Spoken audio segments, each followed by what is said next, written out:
Good evening everyone, hope you are doing well and in the best of your health. आज मैं जो topic लेकर आया हूँ that is bit lengthier topic and the discussion will be on some legal statute and it will be a bit political discussion because the topic has been in news now and then, but abhi recently it has been very much frequently in news because CM of Delhi had given some press conference because not press conference, an individual interview that I am giving right now, same that kind of interview। और उस तरह के interview में उन्होंने उनको बोला है कि जो ED है, इन्फोर्समेंट डायरेक्टरेट, वो उनको हरास कर रही है और इलीगल समन्स उनको भेज रही है। मेरी ईमानदारी पे चोट करना चाहते हैं। इन्होंने मुझे समन भेजे हैं।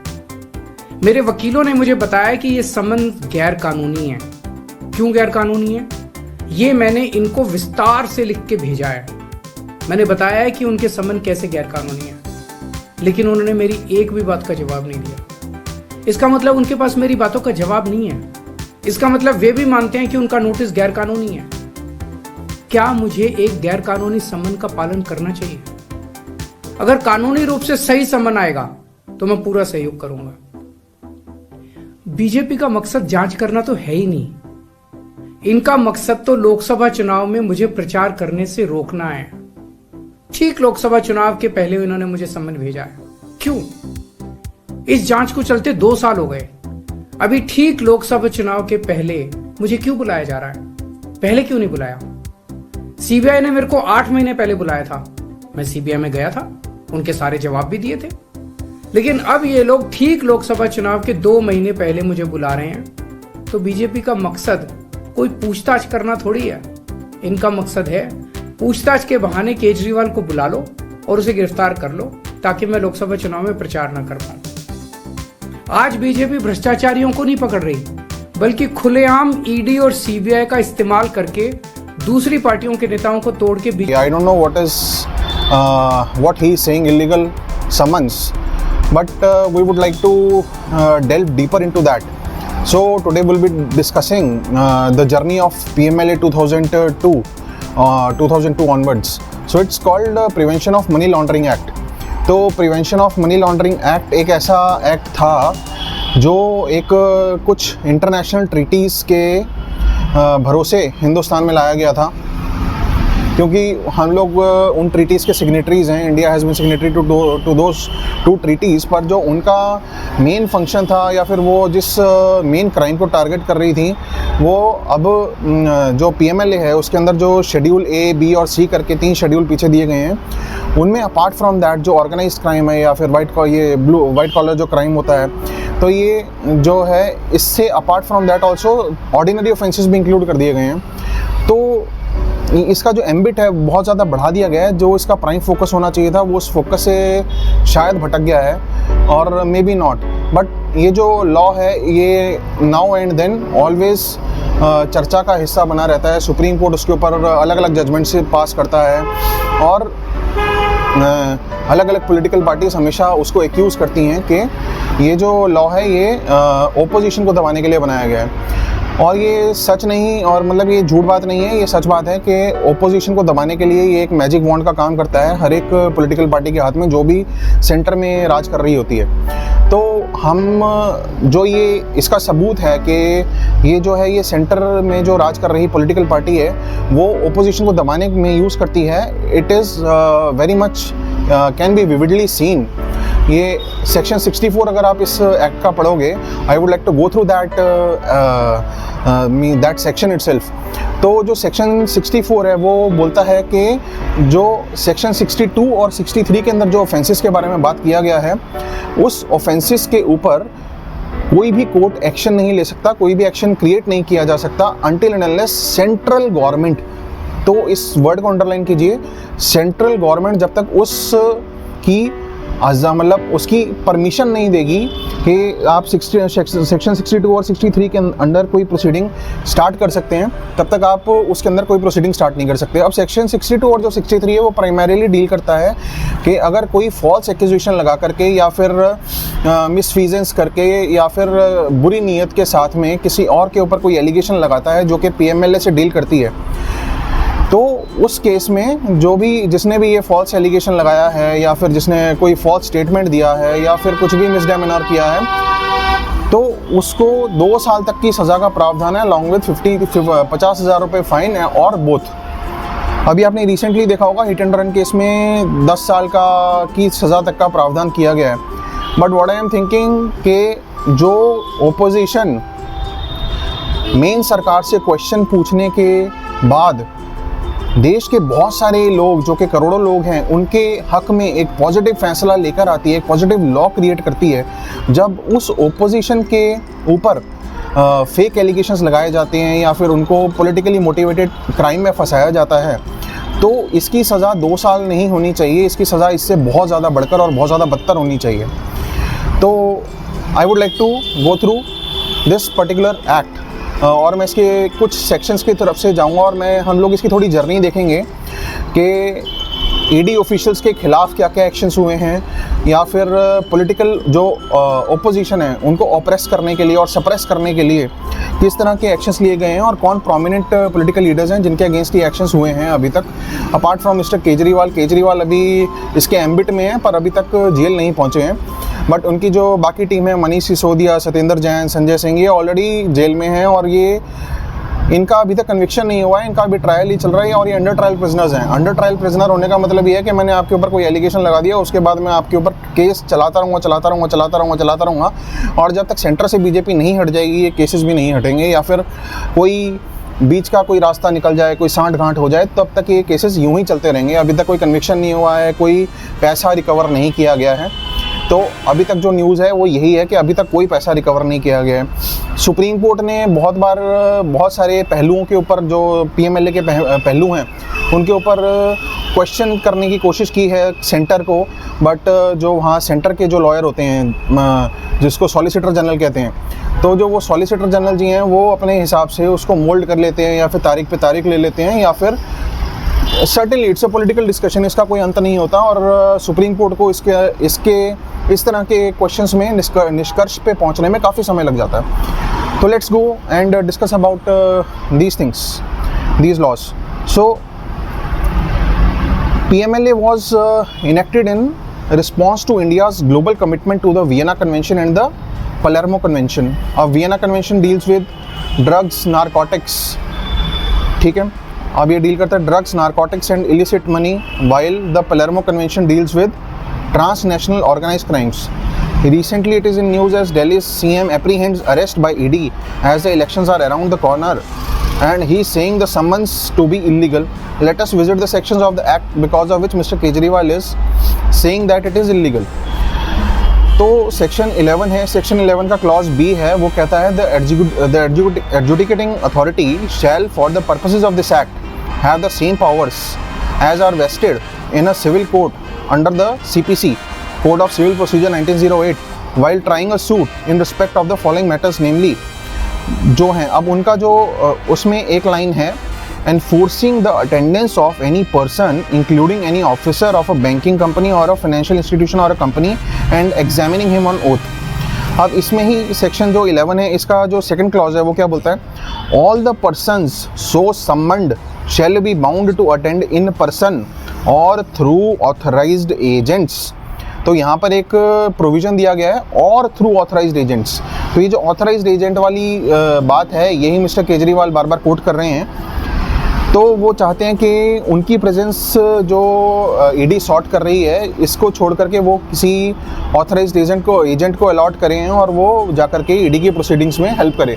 बट सर्टनली ये कम्युनिकेशन ना तो केजरीवाल जी की तरफ से गया है कि कौन उनका ऑथराइज्ड एजेंट होगा और ना ही सर्टनली जो सम्मन आए होंगे वो भी उनके नाम पे आए होंगे। उन्होंने ऐसा कोट नहीं किया होगा कि हम लोग आपके ऑथराइज्ड एजेंट से भी बात करने के लिए तैयार हैं।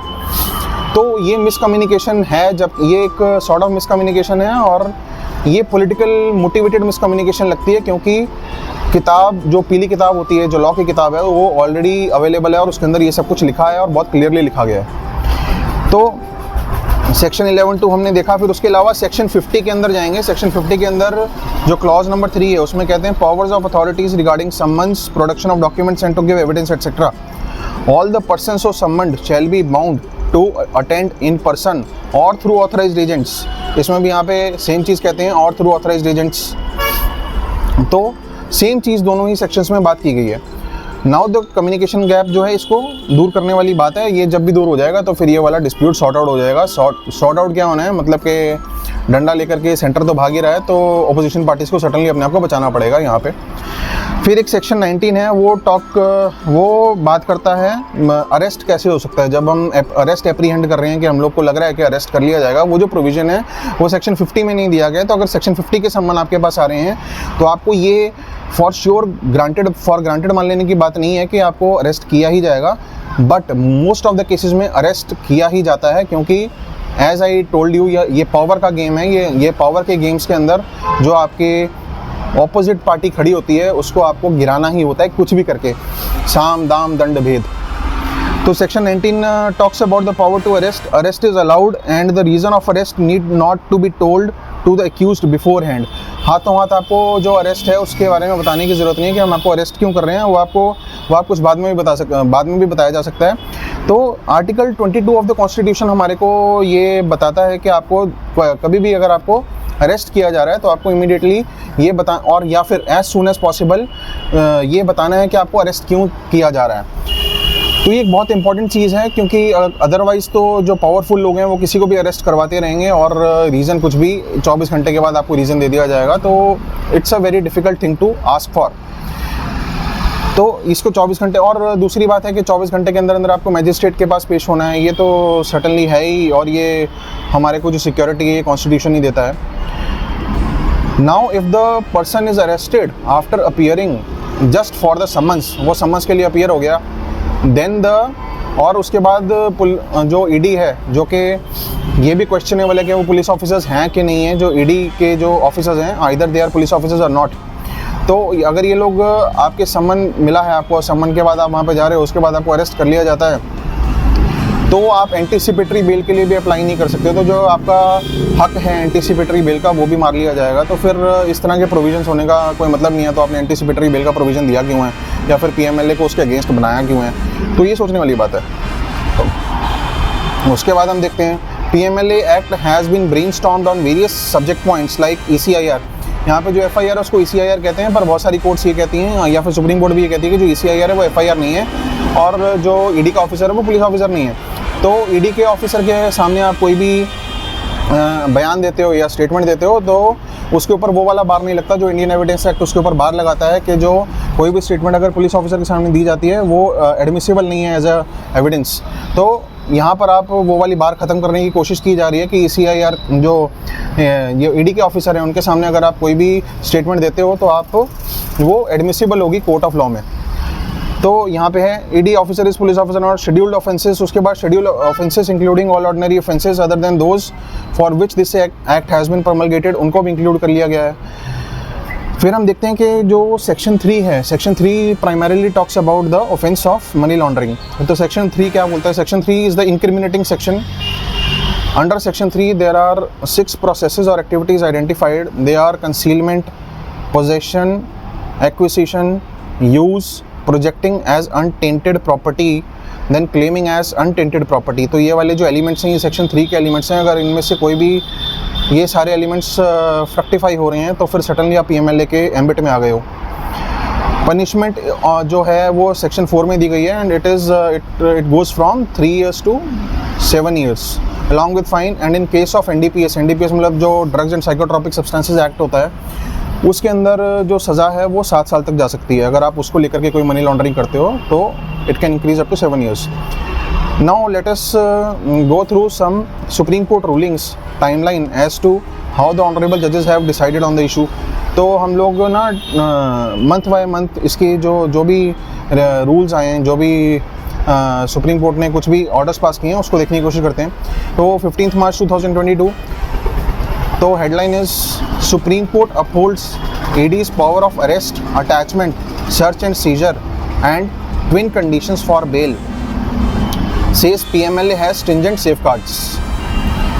फिर उसके बाद नेक्स्ट मई 2023 के अंदर जो आया है, जो एक और डिस्कशन है सुप्रीम कोर्ट का, उसमें है receipt of bribe is an act of money laundering. Supreme court says registration of FIR in corruption case sufficient to launch ED probe.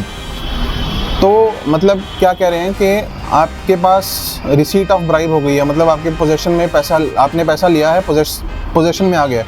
तो one of the element is fructified कि आपके possession में substance है, पर आपने उसको use किया है कि नहीं किया है, उसके बावजूद आपके ऊपर ईडी की कार्रवाई की जा सकती है। तो it's a difficult thing to say. तो उसके बाद जो है इट वॉज अ 3 जज bench and justice Khanwilkar read out the operating portions. फिर उसके बाद 22 नवंबर 2023 को आता है affects right to liberty. Kapil Sibal ji कह रहे हैं it affects right to liberty. Kapil Sibal urges supreme court to reconsider PMLA judgment upholding ED's powers. तो ये जो 2022 वाला जजमेंट है, इसके अगेंस्ट कपिल सिब्बल जी कह रहे हैं कि ये जो हमारी लिबर्टी है उसके ऊपर आघात है, तो इसको थोड़ा ठीक करना चाहिए। That is what Kapil Sibal sir is saying. तो ये भी 3 जजेस बेंच था। फिर उसके बाद हाँ जी, तो जो उसके बाद अक्टूबर 2023 में एक डिसीजन आया था दिल्ली हाई कोर्ट का, उसने साफ साफ क्लियर किया था ये ED's power to issue summons under section 50 PMLA does not include power to arrest. तो सर्टनली पावर टू अरेस्ट मैंने आपको पहले ही बताया कि वो सेक्शन 19 के अंदर है, सेक्शन 50 के अंदर नहीं है। उसके बाद जो है नवंबर 2023 में आया पीएमएलए का questions raised by Supreme Court about ED's powers while hearing plea to reconsider Vijay Madan Lal Chaudhary decision. ये 2022 वाला जो डिसीजन है उसका नाम है विजय मदन लाल चौधरी जो डिसीजन है, इसको रिविजिट करने के लिए सुप्रीम कोर्ट कुछ अपने ऑब्जर्वेशंस दे रहा है। फिर उसके बाद इसमें ये क्वेश्चन था कि कैन 120B जो सेक्शन 120B आईपीसी का है कॉन्स्पिरेसी का, can that be used to attract PMLA without scheduled offence. मतलब शेड्यूल्ड ऑफेंस जो हमारे एक्ट के पीछे दिए गए हैं पार्ट ए, पार्ट बी और पार्ट सी में, अगर उनमें से कोई ऑफेंस नहीं है, उसके बाद भी आप सेक्शन 120B के थ्रू उसको पीएमएलए के एम्बिट में ला सकते हो। तो कोर्ट ने ऐसा कहा था कि नहीं, वो ऐसा पॉसिबल नहीं है, वो शेड्यूल्ड ऑफेंस में होना कंपलसरी है। फिर उसके बाद अक्टूबर 2023 में ही मनीष सिसोदिया जी की जो बेल है उसके ऊपर सुप्रीम कोर्ट ने डिसीजन दिया था। Remember, Mr. Sisodia was arrested by the CBI on Feb 26th for his alleged role in the Delhi liquor scam. The ED arrested him in a money laundering पर उसका use नहीं आया, उसका processing नहीं आया, उसकी कोई यूसेज नहीं आया। तो इसके ऊपर जो है सुप्रीम कोर्ट उसने एक ऑब्जर्वेशन दिया है। फिर उसके बाद अक्टूबर 2023 में ही national interest can be in hearing the matter also. Supreme court to examine if judgment upholding ED's powers need reconsideration. तो यहाँ पर सुप्रीम कोर्ट ने अपना थोड़ा सा हृदय परिवर्तन किया है और अपना मन बनाया है कि जो बहुत सारे एलिगेशंस पीएमएलए के ऊपर लग रहे हैं, तो उसके ऊपर थोड़ा सा एक डिस्कशन किया जाए और फिर उसके बाद उसको डिसाइड किया जाए। पर उसके बाद क्या होता है, सुप्रीम कोर्ट डिसॉल्व कर देता है नवंबर के अंदर। Supreme court dissolves bench on PMLA judgment reconsideration after centre seeks time. अब संजय किशन कौल जी का रिटायरमेंट आ चुका है, वो उस बेंच के ऊपर थे जिस बेंच ने इस केस को डिस्कस करना था, तो उन्होंने ये जो बेंच है वो बेंच ही डिसॉल्व कर दिया।